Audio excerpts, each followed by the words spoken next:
Assalamualaikum warahmatullahi wabarakatuh. Perkenalkan, nama saya Muhammad Nuril Anwar.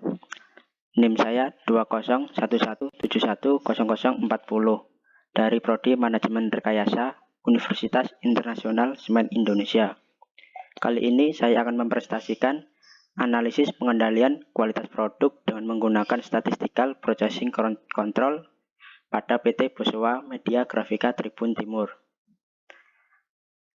Adapun latar belakang dari penelitian ini adalah PT Bosowa Media Grafika adalah salah satu perusahaan yang bergerak di bidang media cetak yang berada di Tribun Timur yang memiliki jangkauan peminat yang cukup tinggi di kalangan masyarakat Makassar.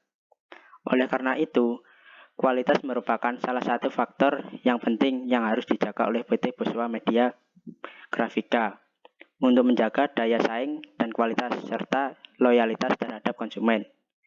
Oleh karenanya, kegiatan pengendalian kualitas tersebut dapat dilakukan mulai dari bahan baku selama proses produksi berlangsung agar bisa mengetahui standar kualitas yang diinginkan. Maka perlu dilakukan sebuah pengujian kualitas dan karakteristik masing-masing. Salah satu contohnya bisa menerapkan dengan menggunakan metode Statistical Processing Control, di mana dengan menggunakan metode ini bisa mengetahui proses yang dikendalikan mulai dari kualitas produk awal pada saat proses berlangsung sampai dengan produk jadi. Adapun tujuannya adalah untuk menganalisis bagaimana pelaksanaan pengendalian kualitas pada PT Bosowa Media Grafika dalam upaya menekan jumlah produk cacat. Adapun landasan teori pengendalian kualitas adalah suatu tindakan pengawasan terhadap mutu yang bertujuan untuk mempertahankan nilai mutu ataupun kualitas terhadap barang yang dihasilkan agar sesuai dengan spesifikasi produk yang telah ditentukan berdasarkan keputusan pemimpin perusahaan. Tujuannya adalah suatu tindakan yang dilakukan untuk memperoleh hasil dari proses keuntungan dalam produksi. 2. Agar bisa mendapatkan hasil produksi yang dapat mencapai standar kualitas yang ditentukan.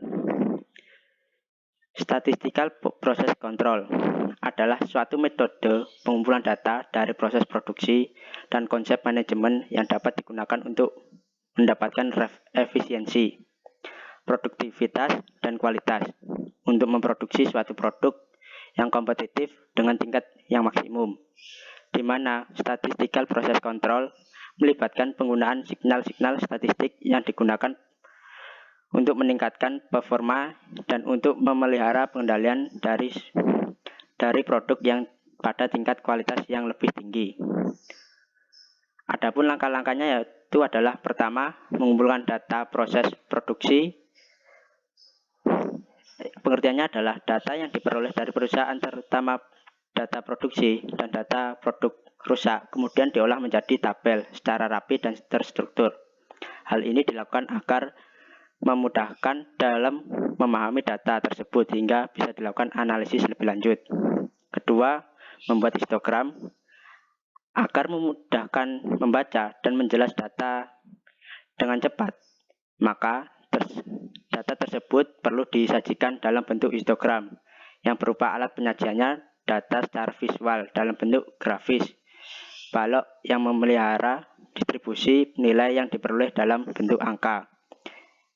Yang ketiga, membuat peta kendali P-chart. Dalam menganalisa dan data penelitian ini digunakan peta kendali P, peta kendali proporsi kerusakan, sebagai alat untuk pengendali proses secara statistik. Yang keempat, mencari faktor penyebab yang paling domain dengan diagram sebab akibat. Setelah diketahui masalah utama yang paling domain, dengan menggunakan histogram, maka dilakukan analisa faktor kerusakan produk dengan menggunakan fishbone diagram, sehingga dapat menganalisis faktor-faktor apa saja yang menjadi penyebab kerusakan produk. Yang terakhir, membuat rekomendasi atau usulan perbaikan kualitas.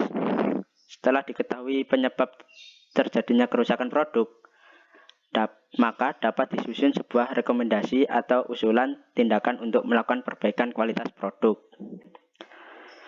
Adapun software yang digunakan adalah dengan menggunakan Minitab, di mana software ini digunakan untuk melakukan pengolahan data statistik yang dikombinasikan dengan Microsoft Excel guna untuk menghasilkan data analisis statistik yang kompleks. Dan berikut merupakan hasil presentasi yang digunakan untuk melihat persentase kerusakan pada produk. Hasil dan pembahasan. Dari gambar di atas dapat kita lihat bahwa ada titik-titik yang berada di luar batas kendali UCL dan LCL.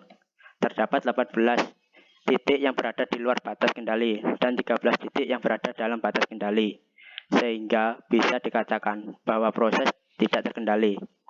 Karenanya ada titik yang berfluktuasi dan tidak beraturan. Hal ini menunjukkan bahwa pengendalian kualitas produk Tribun Timur yang masih mengalami penyimpangan.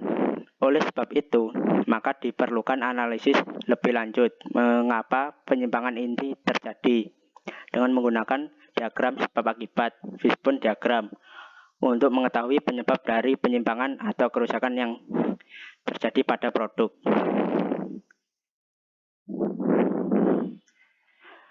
Diagram sebab akibat layout pembuatan koran. Di sini ada 4 penyebab. Yang pertama dari metode, di mana disebabkan oleh kurangnya koordinasi ataupun instruksi kerja. Yang kedua, mesin yang disebabkan oleh kurangnya settingan, tinta belum tercampur secara merata, ataupun mesin pemotong kurang tajam. Ketiga, disebabkan oleh manusia, yaitu kurang fokus. Yang terakhir, keempat, dari lingkungan, adapun penyebabnya adalah dari suhu ruangan yang terlalu panas.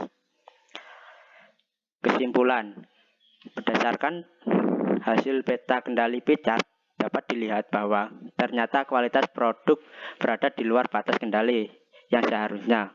Hal ini dapat dilihat pada grafik peta kendali yang menunjukkan masih banyak titik-titik yang berada di luar batas kendali dan titik tersebut berfluktuasi sangat tinggi dan tidak beraturan. Hal ini merupakan indikasi bahwa proses berada dalam keadaan tidak terkendali atau masih mengalami penyimpangan. Yang kedua, berdasarkan hasil analisis diagram sebab akibat, dapat diketahui faktor penyebab kerusakan dalam proses produksi, yaitu berasal dari faktor pekerja, mesin produksi, metode kerja, material atau bahan baku dan lingkungan kerja. Sekian presentase dari saya. Mohon maaf bila ada kesalahan ataupun kekurangan. Terima kasih. Wassalamualaikum warahmatullahi wabarakatuh.